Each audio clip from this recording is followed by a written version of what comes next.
Hello guys, welcome back to my channel সম্পাস creations. এই বর্ষার দিনেই চলে গিয়েছিলাম স্বামীনারায়ণ মন্দিরে ঘুরতে। তো এটা যাওয়া হয়েছিল মেনলি আমার দাদার কারণেই, কারণ ও সিকিমে থাকে। তো অনেক দিন পর কলকাতায় এসছে, তো কোথায় যাব, তা আমরা স্বামীনারায়ণ মন্দির ঘুরতে চলে গেছিলাম। এই বৃষ্টি ভেজা ওয়েদারে ভালোই লোকের সমাগম হয়েছে। এর আগে আমি অনেকবারই এসেছি এই মন্দিরে, কিন্তু এই বৃষ্টির ওয়েদারে কোনোদিনও আসিনি। এই ফার্স্ট টাইম এলাম বৃষ্টির ওয়েদারে। আর আকাশটাকে যা সুন্দর লাগছিল দেখতে, আর মন্দিরটাকে তো অপূর্ব লাগছিল। মন্দিরের কিছু কিছু জায়গায় অল্প অল্প জল জমে গিয়েছিল, তবে গাছগুলো বৃষ্টির জল পড়ে নতুন প্রাণ ফিরে পেয়েছিল। আর তারই মাঝে আমি তুলে ফেলেছিলাম একটা ফটো।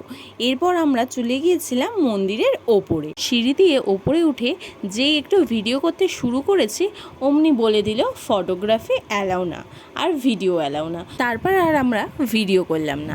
ওপরটা ভালো মতন তিনজনে ঘুরে নিলাম, দিয়ে সিঁড়ি দিয়ে নিচে নেমে এলাম। নিচে নেমে এসে মন্দিরের চারপাশটা তোমাদের একটু ভালো মতন দেখিয়ে দিলাম।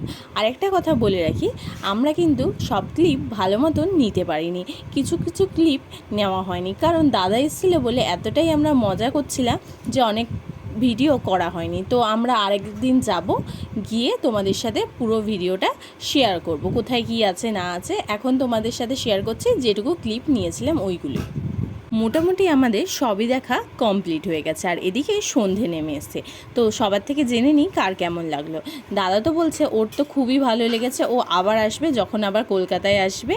আর দিদি আর আমি তো প্রায়ই আসি বলতে গেলে। তো দিদি তো ভালো লেগেছে, আবার একদিন আসবো, আমরা দুজনে এরকম বলছি।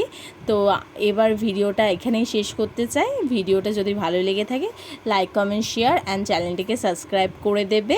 আর আজকের মতন টাটা, আবার দেখা হবে নতুন কোনো ব্লগে। টাটা।